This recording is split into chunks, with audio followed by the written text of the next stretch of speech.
Congolais, gouvernement Ndeko Tshilombo. Bazali ba irresponsable et puis ba incapable. Ya ko créer misala ba entreprise. Ya bana mboka pour que ba jeune wana basimba sou machete te. Ba jeune wana ba kale lisusu bato na nzela te. Ba jeune wana ba koma ba responsable ba kene ko sala misala. Ba futa maka chaque fin du mois. C'est ça le rôle du gouvernement. Makambo ya ngaka sala yango wana. Soki akolakisa biso kaka ba video akokangaka bakuluna. Eli lokola na remexaka ndeko na ngai pe mwana mboka le président Prince Peng. Oya lobaki na discours ya ndeko Tshilombo, mais c'est Félix a fait une récitation école primaire. À ta solution moko a pesité, ali toujours ko continuer na ba promesse na ye. Yango ndeko Costa Mutamba ko sala. Vraiment bande kolanga. Na koloba na bino boye gouvernement boye pesanga makutu. Ba jelo bo kangi bana posa misala. Bilenge bino bo considérer ba kulu na miibi. Bali na posa ya misala. Moi je ne crois pas que no soki ba jeune wana bazali ko sala misala. Bazali ko futa masala ya malamo. Que elenge moko ko kene ko simba sous le chèque na monité. Que elenge moko ko kasuko kene ko kale mutu na monité. Yango tina ba Congolais biso bilenge tolingi misala. Bato ba former ba kuluna ba miyibe na mboko ezali UDPS. Ba former ba criminel na mboko ezali UDPS. Na gouvernement na bango ya ndeko Tshilolo Antoine Félix. Deuxième chose ndeko nanga. Monsieur Félix Tshisekedi a sali discours na parlement. Chose grave. Ou lieu bantonné hymne national ya mboka ya biso Congo. Mais bakei koyemba hymne national ya parti politique UDPS. C'est la haute trahison dans la République démocratique du Congo. Quelle humiliation Félix Tshisekedi. On va continuer comme Maniola Kosala, on va continuer yango. C'est regrettable. C'est regrettable peuple congolais. Troisième chose. Monsieur Félix Tshisekedi. Alors il y a des Congolais awa. Ba Congolais na chiré lai walai. Na kotika la kokuta na Kagame te. Na kokuta na Kagame ti mukolo Yesu akoya. Mais monsieur Tshilombo balde na ye na Angola. A imposé Joao Lorenzo. Bango mi balé sengeli bakutana. Tala humiliation. Félix Tshisekedi a su avion awa soi-disant Fati Beton. Mbango na Luanda. Akeina bakasaka ba veste alati. Matampi ya Congo. Fachi matampi ya Congo. Akeiba kutana na Kagame miyoto ya Rwanda. Miyoto aboyi koya. Kagame aboyi na koya. Tshilombo se retrouve na Angola yemoko. Kagame alobi boye na ba chaîne nationale na bango ya Rwanda. Alobi je respecte les propos de monsieur Félix Tshisekedi.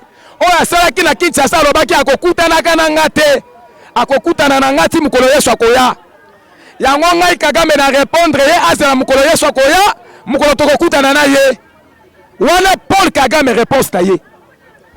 Tshilombo akei kuna abeteli. Abeteli pamba te boyoka kiawe ningana kiawe.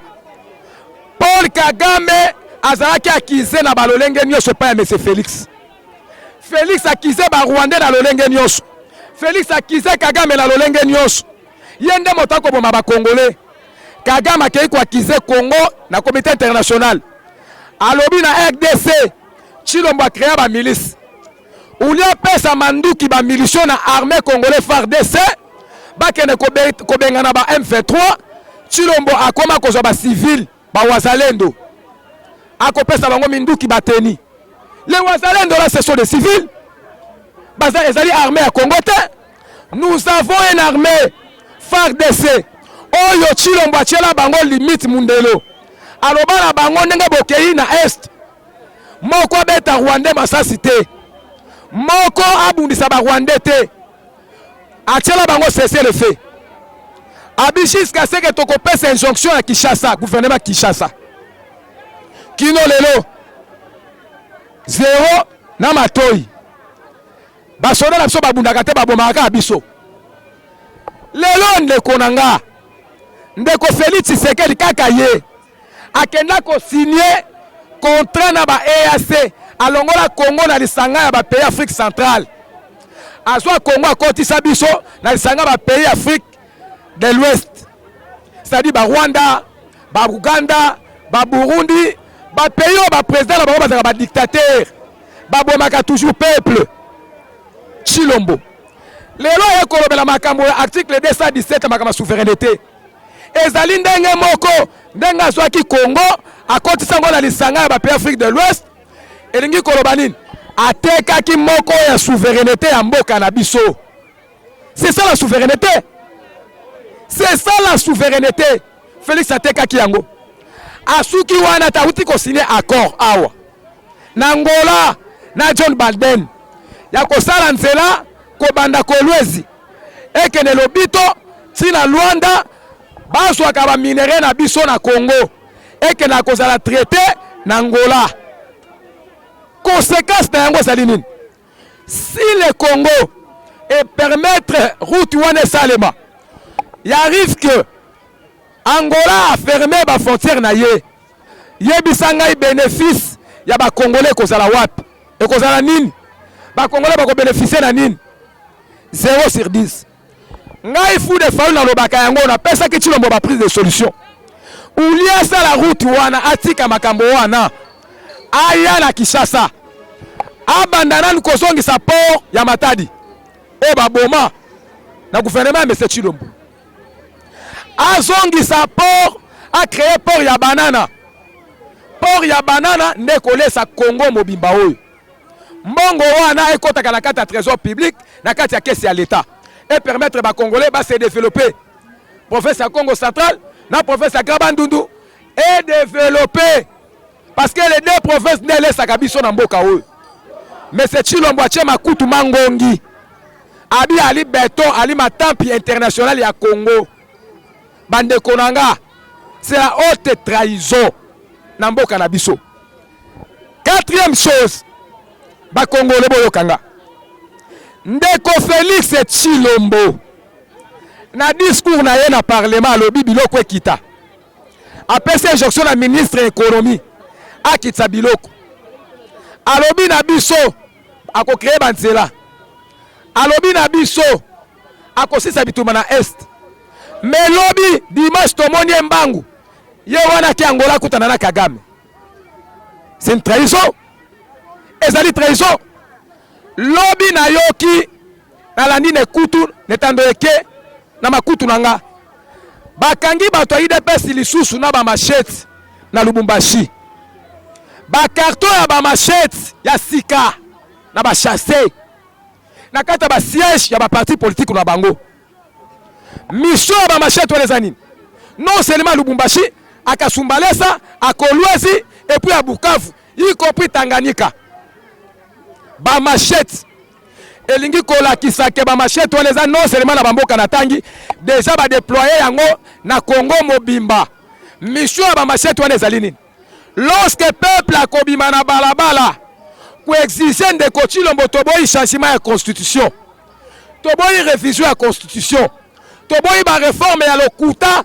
Oyo uti ko promettre na parlement ya lokuta. Ya ko kamata bande kone ya IDPS wana akotinda bona ba machette babo ma population na ba machette. Or dernièrement wa ndeko Félix Tshisekedi a uti ko zwa manduki na bateni apesi ba dipogré. Ba uti ko kanga plus de 200 dipogré en tenue ya FARDC na ba milition. Na ba PTB o ba pété à grave ba fonction na malukwao mokolo landi bakangi lisusu ana kanchachi batuni bango bino na pesi bino teni balobi ke ide parti mute pesi biso teni parti ni IDPS. Lorsqu'on parle de l'IDPS on voit Augustin Kabuya et M. Félix Alingak a créé ba milice d'ailleurs on va faire face contre la population congolaise. To condamner yango fermement. To condamner ba acte wana ezali ba acte ya mabe. Yango to promettre ndeko Tshilombo boye. Amata akita. Ami benga beton. Ami benga nani. mboka oyo ezali ya ba Congolais. Le Congo appartient aux Congolais. Toko permettre Tshilombo te amema biso na ba réforme à lokuta. Or, constitution ezali na article moko te zo prévoir to ça ba réforme constitutionnelle. Ezate. Constitution ezali ko prévoir te makambo ba bengi changement ya constitution. Ezate. Mais constitution prévoit révision constitutionnelle. À condition que tout ça to réviser constitution n'esprit ya malamo na profit ya mutute mais na profit ya mboka mobimba. Mais Tshilombo ye alobi moto moko ko pexer ta changer constitution. Abi ali béton. Abi ali ko banga motote. Alobi na ko changer constitution. Ake koto alobi moto azo bang sanga sate. Kaka moko ye na parlement changer comme yo ba réforme. Ezali lokuta peuple. Yango biso na ngambo ya peuple tolobi boy. Ngai fu de fa na lobi na bana changu, bana Kimbanseki, Masina, Njili, Maluku, Ntsele. Ni réforme, ni révision constitutionnelle, ni changement constitutionnel et kotika la constitution manakata mboka oyo. Changement oyo esengeli biso peuple to changer, to sala changer, to changer, to changer nde monsieur Tshilombo. Yenda zali libabe. Yenda zali libabe ya Congo mobimba. Kaka ndenge kulutu ngabo kecholo baka Félix Tshisekedi ali mwana elakeli mabe. Ya mabe. Bokecho ali na torte, bokecho ali na raison. Ba Congolais nyoso bazena ngambo ya diaspora. Botelema. Bofongola miso. Aujourd'hui, ceux qui t'ont dit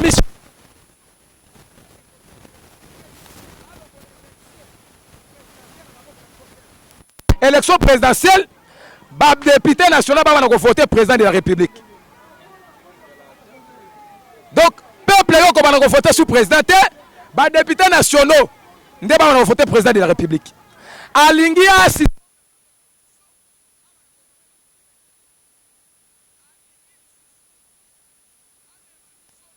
mandat. Alingi alongo la première ministre à Salakate. Félix Tshisekedi yemoko président. Yemoko za premier ministre. Alingi lisusu alongola ba parti politique nyoso na kata mboka. Azongi sabiso la parti unique. C'est-à-dire akobenga na opposant na kata capitale. Yemoko tikali awa parti tikali unique et puis alongola Congo na 3e république, amema yango na 4e république. Bande kolanga ba Congolais. C'est pour cela bana changu. Ba Congolais nyoso. Il y a diaspora, il y a ma province. Le 4 janvier, tu as un grand meeting, il y a opposition. Église catholique, ma parti prenante de opposition, y compris la société civile, les activistes politiques. Au Bengamo, ça dit Congolais, Congolais, de pères et de mères. La rien est déjà là. Rien que la révolution. Si aujourd'hui la France est la France, c'est parce que bandima qui révolution. C'est parce que babunda qui pour la unité cohésion ya mboka na bango. Mais là il est temps que le Congo, tous les peuples se mettent debout pour sauver le Congo en danger. Félix Tshisekedi c'est un moussoir. Ils veulent qu'on change la constitution pour que le Congo comme balkanisé. Nous avons 120 localités, 4 territoires où ils allaient gérer na maboko ya ba usurpateur. Na maboko ya Nanga, na maboko ya Paul Kagame. Scope 120 localités wana. Parce que accepter ou condamner changement de constitution, to koleka na nzela ya référendum na nzela ya élection. C'est-à-dire peuple wana ba ko participer na référendum te. Moyen ba voter makamba changement de constitution kozala te.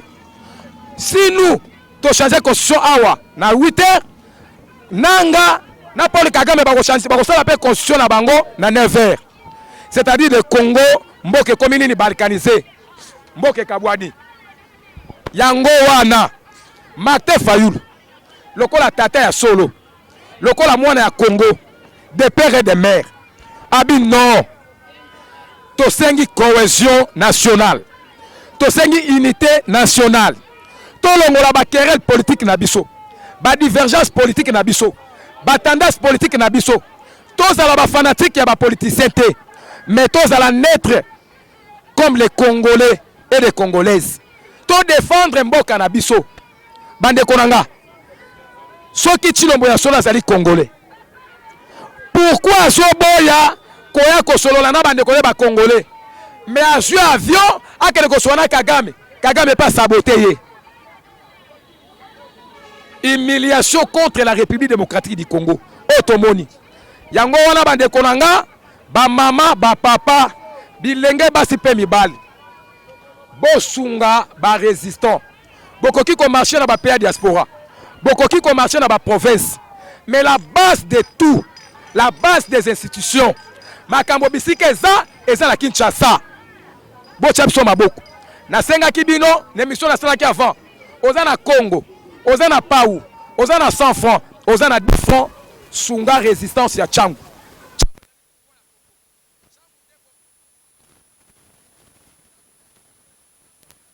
Rwandais. Il est temps, bo chapso maboko, bandeko o nyoso ba mesala kolanda mwana mwindu. Mwana mobalo pa kolaka mafuta ya mbila, le fou de Fayulu, Mobali, le coordonnateur provincial et résistance à Tchangu. Vraiment, voilà mon numéro est là. Plus 243 82 40 49 273. Plus 243 82 40 49 273. Wano kozwa coordination à résistance à Tchangu Mobimba. Pour na lisungi, pour na combat dans les jours à venir. Nalobi, Tibokoyoka.